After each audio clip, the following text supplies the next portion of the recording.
প্রিয় শ্রোতামণ্ডলীগণ, বুখারী শরীফের হাদিসের পাকের মধ্যে আছে যে হযরতে আবু হুরায়রা রাদিয়াল্লাহু তাআলা আনহু থেকে বর্ণিত যে আল্লাহর নবী সাল্লাল্লাহু তাআলা আলাইহি ওয়াসাল্লাম বলেন যে আল্লাহ পাক আল্লাহ তাআলা সাত শ্রেণীর বান্দাদেরকে হাসরের প্রান্তরে যখন কোনো ছায়া থাকবে না তো আরশে আযমের ছায়ার নিচে রাখবেন। সেই 7 শ্রেণীর বান্দা কোন প্রকারের বান্দা আসুন আজকে আমরা জানি ইনশাআল্লাহ রহমান। আল্লাহ নবী সাল্লাল্লাহু তাআলা আলাইহি ওয়াসাল্লাম বলেন, নাম্বার 1, ইনসাফকারী বাদশাহ। যেই বাদশাহ বিচারক হয়, বাদশাহ হয়, বিচার করে, ইনসাফ অনুযায়ী বিচার করে, ওই বাদশাহকে আল্লাহ পাক আল্লাহ তাআলা আরশে আযমের ছায়ার নিচে রাখবেন। দ্বিতীয়ত নম্বর, ওই বান্দায়ে খোদা, ওই জওয়ান যে নিজের জওয়ানিকে আপনার আল্লাহ পাক আল্লাহ তাআলার ইবাদত বান্দেগিতে অতিবাহিত করে দিল। তৃতীয়ত, ওই বান্দা যার হৃদয়খানা মসজিদের মধ্যে সর্বসময় লেগে থাকে, মসজিদে ইবাদত বান্দেগি করে এবং ইবাদত বান্দেগি করার পরে মসজিদ থেকে যখন বার হয়ে যাওয়ার পরে তার শরীর তো বাহিরে থাকে কিন্তু হৃদয়খানা মসজিদের দিকে লেগে থাকে কি আমার টাইম হতে আছে, আবার ইবাদত করব। ওই বান্দা আল্লাহ পাক আল্লাহ তাআলার আরশে আযমের ছায়ার নিচে থাকবেন।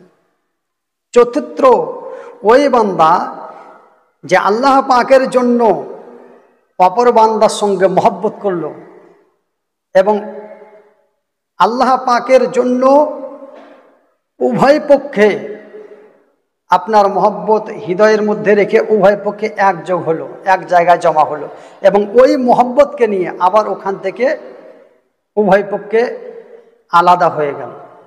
এই শ্রেণীর বান্দারা আল্লাহ পাক আল্লাহ তাআলার আরশে আযমের ছায়ার নিচে থাকবেন। পঞ্চম, ওই বান্দা যে আপনার একাই আল্লাহ পাক আল্লাহ তাআলাকে স্মরণ করে আল্লাহর ভয়ে ভীত হয়ে চোখ দিয়ে অশ্রু ঝরালো।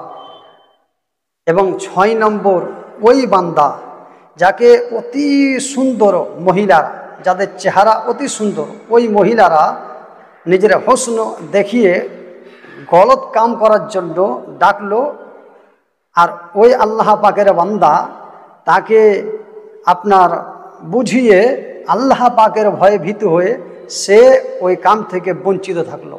এবং 7 নম্বর, ওই বান্দা যে আল্লাহকে পাক আল্লাহ তাআলাকে সন্তুষ্ট করার জন্য লুকিয়ে এক হাতে সাদকা করলো তো অপর হাতে জানতে পারল না। এই 7 শ্রেণীর বান্দা, এই 7 শ্রেণীর বান্দাদেরকে আল্লাহ পাক আল্লাহ তাআলা আরশে আযমের ছায়ার নিচে রাখবেন।